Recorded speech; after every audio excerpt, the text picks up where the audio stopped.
What's going on, everyone? Welcome back to the channel. If you're new here to the channel, we cover gaming, tech, and I'm trying to put some sim racing stuff together for you guys, and honestly whatever I'm messing around with at the moment. And really quickly, just want to give a huge shout out to everyone who's been subbing recently. We're creeping up on that 100 subscriber milestone, which is wild, so appreciate you guys being here. So today I wanted to do something a little different. Kind of a quick channel update and also a little unboxing. I finally upgraded my recording phone.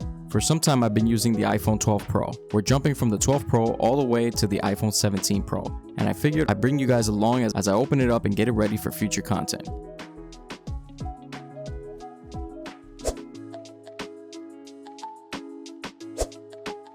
Alright, so first thing I noticed pulling this thing out of the shipping box, Apple is really keeping things minimal. No power brick again this year, which at this point I think we all expect, but at least they include a nice braided USB-C cable, so that's cool.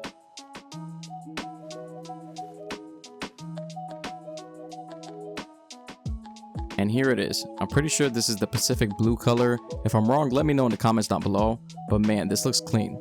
What's interesting is Apple didn't even give us a black option this year, so if you want something darker, this is basically it. And depending on the lighting, it actually looks way darker than you'd expect, which I really like. Super simple and super minimalist. We'll set that to the side for a sec, and yeah, the rest of the box is basically nothing. Just a braided USB-C cable and the little info cards. Very standard Apple stuff.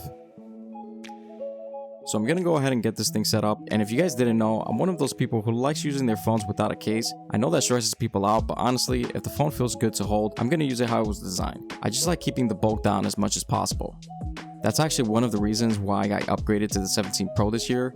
The design just feels really good, and obviously the camera upgrades and performance stuff are huge for the channel, but I also just like the way the phone feels for day to day. Before I go full caseless though, I am putting on a front and back glass screen protector. That gives me the protection I need without changing the way the phone feels in hand. This kit also came with a camera protector for the top, but I decided not to use it. With how far the camera plateau already sticks out, adding another layer made it feel too flat and honestly just bulkier than I like, so we're skipping that. And there we have it, the iPhone 17 Pro all set up and ready to start recording new content for the channel. I'm excited to see how the camera upgrades help with upcoming videos, especially with everything I've been working on recently. I'm gonna finish the setup and hopefully get right back to filming some new ideas I've been planning. If you like this quick update, make sure to drop a like, and if you're new here, hit that subscribe button. We're close to that 100 sub mark, so every little bit helps. As always, thanks for watching, and I'll see you in the next one.